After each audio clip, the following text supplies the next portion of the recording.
2024 election back at it again, and this is even getting crazier. Kamala Harris now is at 43% odds to win the election, tremendously up from what was there with Biden, pre-debate Biden, post-debate Biden, post-assassination. Kamala Harris has definitely had a sizable increase in her polls over the last couple of weeks. And we could see that right here. She's just been tremendously. I mean, you see she was already at 18% to 29%, and she's already in the mid 40s, while Trump has also steadily gone down. You got to remember, post-assassination attempt, which was July 11th, July 13th, Trump was at an all-time high at 70%. We had pundits saying that this was pretty much a lock. It wasn't, and you had some other people who were saying that it wouldn't really affect much because whoever wasn't going to vote for him wasn't going to vote for him. And that's facts. But we see that intense hype of, Trump surviving that assassination attempt, putting his fist up in the air, and that RNC kind of got wiped out by Biden's dropout and now Kamala Harris's campaign.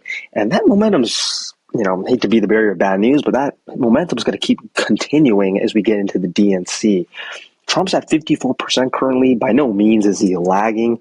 He still has a decent lead over Harris. And as polls come out, we'll get some more insight on what really is the story with Harris, especially with her VP. Seems like Shapiro is going to be the one to dance with her. Shapiro's at 71%. And it's going to be interesting to see because a lot of what I believe this election is going to come down to are these swing states. And not just any of the swing states, but these three states right here. And it seems like we say this every single election, but it really does matter. And for the last, you could say 12 to 16 years, the election has been really decided by the swing states, but particularly ever since Trump has been running for office, these three states have mattered more than ever. Let's just take a look at currently how the map looks right now. So if the election were to end today, this is sort of what we're projecting. Political Polymarket is projecting based on the polls that have just come out. And like I said, this is just recent news at Harris being 43%. This used to be 39, 38 the week after her campaign rolled out. So she's been gaining steam. But just take a look at this, right? I mean, look at this map. The swing states, and which I'll clarify right here, the swing states are North Carolina, Georgia, Arizona, Nevada, and the Rust Belt states, PA, Michigan, and Wisconsin. So it's going to come down to seven states. And let me just put this as New Hampshire, Virginia. So it's a pretty much neck and neck race that we have right here. It's 226 to 219. Now, as of right now, this map, we're projecting that, these Sunbelt states are going to go to Trump. I mean, he's got a pretty decent lead, even if you account for margin of error, 4 to 5%, which is what we've seen on average in the polls. He still has a greater than 50% chance to close the case. So that's going for him. So let's just give him all those states. He's still missing 2 votes. And that is where this gets interesting. He's still missing 2 votes. Now, if this was when the Bush conservative era had just started and when he was able to get New Hampshire or Virginia, this would be a done deal election.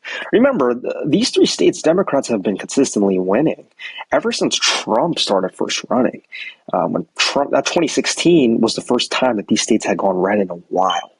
Razor thin margins for these states that always are close, but remember, this election is going to come down to these 3 states because Trump, I don't believe, can win without winning one of these states. And they usually vote in unison. And if we take a look at this, look at the 2020 election. We take a look here. They all 3 went blue. I mean, PA was about a little bit over a point. Michigan was a little bit more, about 2.5, 3 points. Wisconsin was very close, less than a point. We look at that, and it's pretty insane to see the margin. Arizona was obviously a very close margin in Georgia, but I believe Trump will close the deal with these states. I think they were super thin. COVID was a huge driving force. I think now they'll probably resort back to normal. We saw the same thing with Obama, who had clutched Indiana and Iowa. And he ultimately lost those states when he ran for re-election, just because that hype sort of died down and whatnot. And let's just take a look at the 2016 election. Those three states in unison, look at this, and they were flipped. I mean, PA, pretty thin, less than a point. Wisconsin, less than a point. Michigan, even less than a point. They're very, very close states. And they will decide the election now, because really the Republicans have Ohio and Florida in lockstep now. They really weren't close in these elections. So it's going to be interesting to see how this all pans out. But the thing is, we've been able to get new polling data from Polymarket on the swing states right here. This is sort of how Harris's favorability has gone up. So let's take a look at these states right here. If you're just tuning in,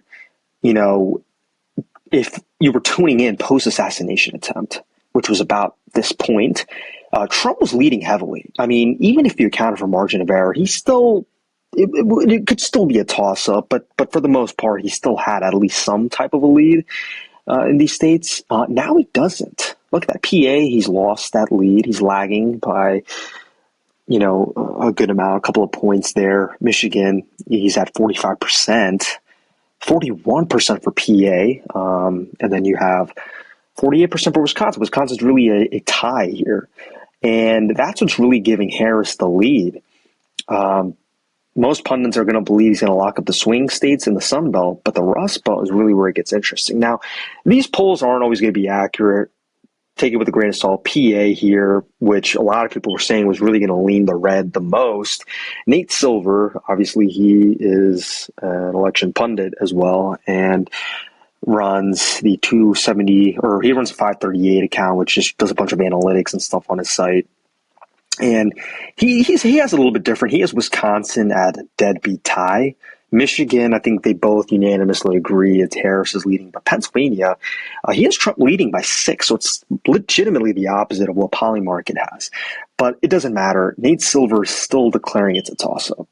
It's a toss-up right now. It's nothing is really concrete as of right now. Whereas when Biden had such a drastic and catastrophic performance in that debate, and then you had that Trump's assassination attempt with him obviously just in a heroic effort surviving, and it seems like this is all still, the momentum was just zapped from Trump, and we're seeing that in real time. So just look at that in those swing states, and people are going to keep an eye out for this for sure.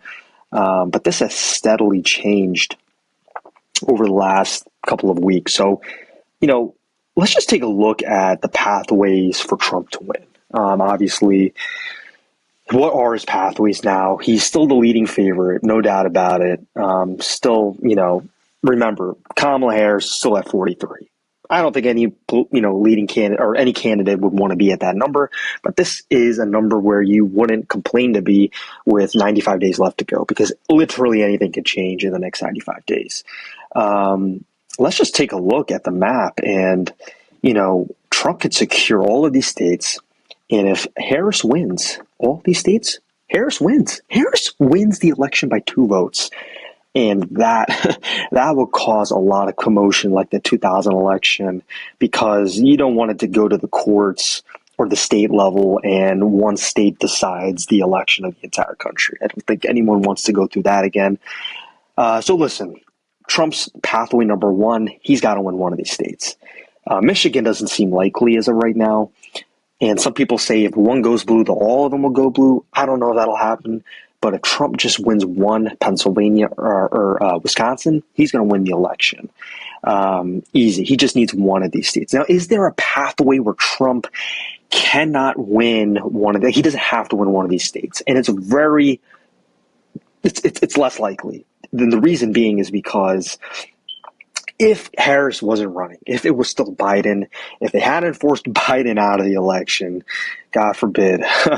Remember, Trump was actually, in some polls, leading in New Hampshire by like 0.5, 0.001. Some were saying he had something in Virginia going on. So just give him New Hampshire. Right now, obviously, it's not going to lean for Trump. But if he had just won, let's say, if he had New Hampshire, He didn't even need to win any of these states. He wins the election by 6 votes, excuse me. So, I mean, just look at that, what difference that makes. Even if, let's say, he wins Virginia and he doesn't have to worry about any of these states. It's going to be interesting to see what happens. The pathway for his victory will have to come with one of these states, the period. Now, the question is, it's going to be interesting to see what happens, because what if he loses one of these states? That even puts more pressure on him. If he loses in one of the Sunbelt states, that puts more pressure on him to win. Probably he has to win more than one of these states right here. Nevada, it's not much electoral math. It's not going to add much on the map per se. So even if Harris were to get it, Trump could still very easily win with one of these states. It's not a huge deal. So Nevada, you leave Nevada, really. It's not really going to make a difference. I'll just take Nevada out of the equation. Arizona and Georgia are the ones with razor-thin margins that we had in the last election. If Trump loses one of these, I mean, let's just go with, I think it's more probable, Arizona or Georgia. It's pretty neck and neck, but let's just go with like an Arizona. She wins that. That puts a lot more pressure on Trump, because let's say he wins Wisconsin. Well, he still doesn't win the election. Harris gets Michigan, Harris gets PA, done deal. And I'm leaving Nevada out of the equation, by the way. She narrowly wins. Now, if Trump does win PA, he wins the election. It's going to be a very narrow nail biter, and PA is going to matter a lot because it's 19 versus 10 electoral votes, 19 versus 15. So listen, the pathway is going to come through here for Trump. Even if he doesn't get a Nevada, he still, it really wouldn't matter. But best case scenario is, even if he doesn't win one of these Sunbelt states and he gets PA, he's still secure. But PA is that major one, I think, that he needs to win. So even if he secures all of the Sunbelt states, he's still going to need one. So it's not going to make a huge difference. And the other third scenario is if he loses both of these states right here, Georgia and Arizona, that obviously it's going to put more pressure on Trump. He'd have to win more than just PA. He'd have to win. Actually, he'd have to win all three. Or if he wins Nevada, he would have to win two of these states. Right. So, I mean, there's many pathways that I'm seeing a 270 to 268 election, or 261 to 270. We'll be having videos where we get down to more of what the potential scores could be on this. But I think when we're hearing pundits saying this could be an extremely close election compared to before, where we could have had Trump in a landslide with all the Rust Belt states, we could have had him winning New Hampshire, Virginia, that's not happening anymore. So it's going to be interesting to see what happens. Nail biter election for sure. And just keep out and stay tuned.